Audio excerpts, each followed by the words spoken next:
33 मालपुआ अवश्य बनाएं। 33 इसी अधिक मास में, हो सके कई बार बनाओ, क्या फर्क पड़ रहा है।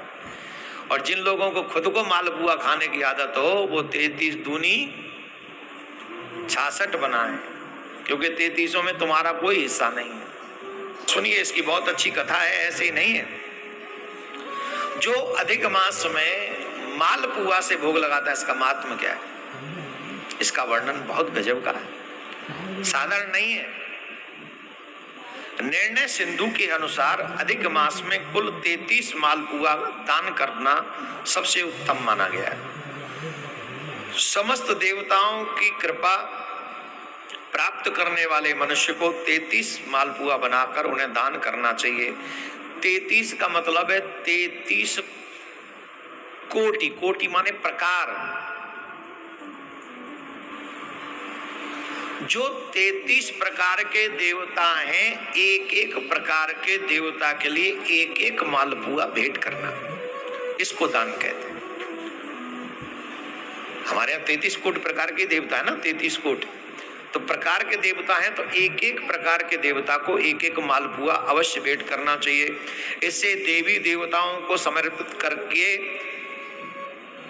किसी साधु अथवा गायत्री जापक ब्राह्मण को खिलाना चाहिए। एक ब्राह्मण देवता खा लेंगे 33? खा लेंगे?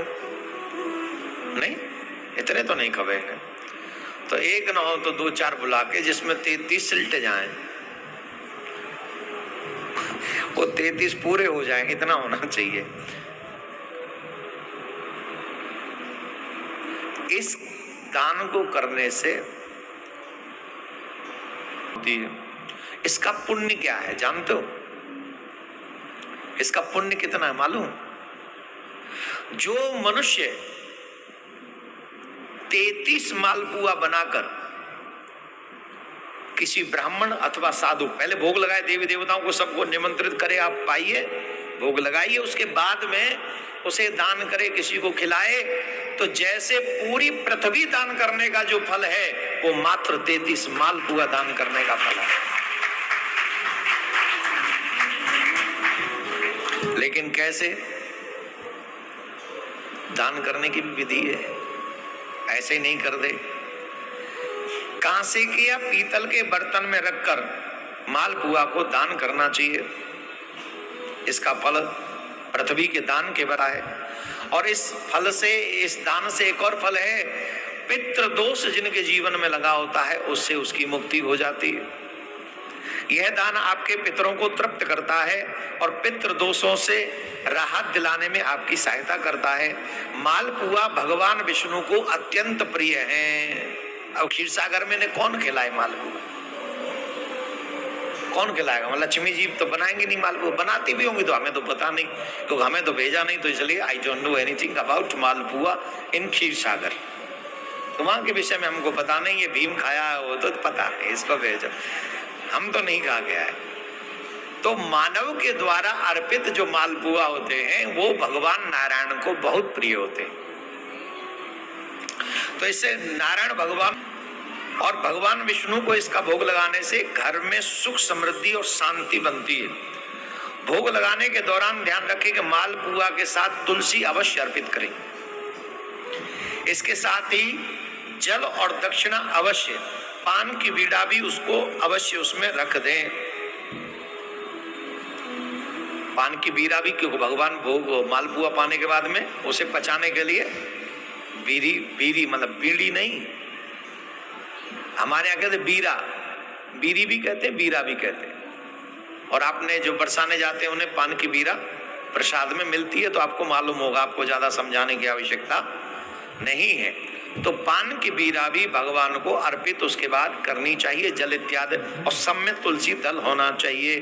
33 मालपुआ अर्पित करता है वो पृथ्वी के दान के बराबर तो पुण्य लेता ही है, साथ में पितृदोष से मुक्त हो जाता है। आदि आदि में आपको बता चुका हूं। इस अधिक मास में मालपुआ दान करना चाहिए, इस अधिक मास में अन्न दान करना चाहिए, इस अधिक मास में जल दान करना चाहिए, इस अधिक मास में गौओं के लिए तृण चारा दान करना चाहिए, जल दान करना चाहिए, स्वर्ण दान करना चाहिए, वस्त्र दान करना चाहिए, और सबसे बड़ी बात है अन्नदान इस समय करना चाहिए। अन्नदान क्यों? अन्नदान ही सब सर्वोपरि दान माना गया है प्राण को बचाने के लिए। और इन दिनों में जो अन्न और जल दान करता है, इस तरीके का समझ लो, ये बहुत बड़े यज्ञों में उसका नाम लिखा जाता है, क्योंकि इस समय जल की व्यवस्था बहुत महत्वपूर्ण होती है। जेठ का महीना है, ये जेठ का महीना है, और जेठ के महीना में कितनी गर्मी पड़ती है, तो इस समय जल का और अन्न का बहुत महत्वपूर्ण दान है। और इसीलिए आप देखेंगे जगह जगह, कल हम जब परिक्रमा दे रहे थे तो हमने देखा कई लोग भंडारा चला रहे थे, कई लोग जल पिला रहे थे।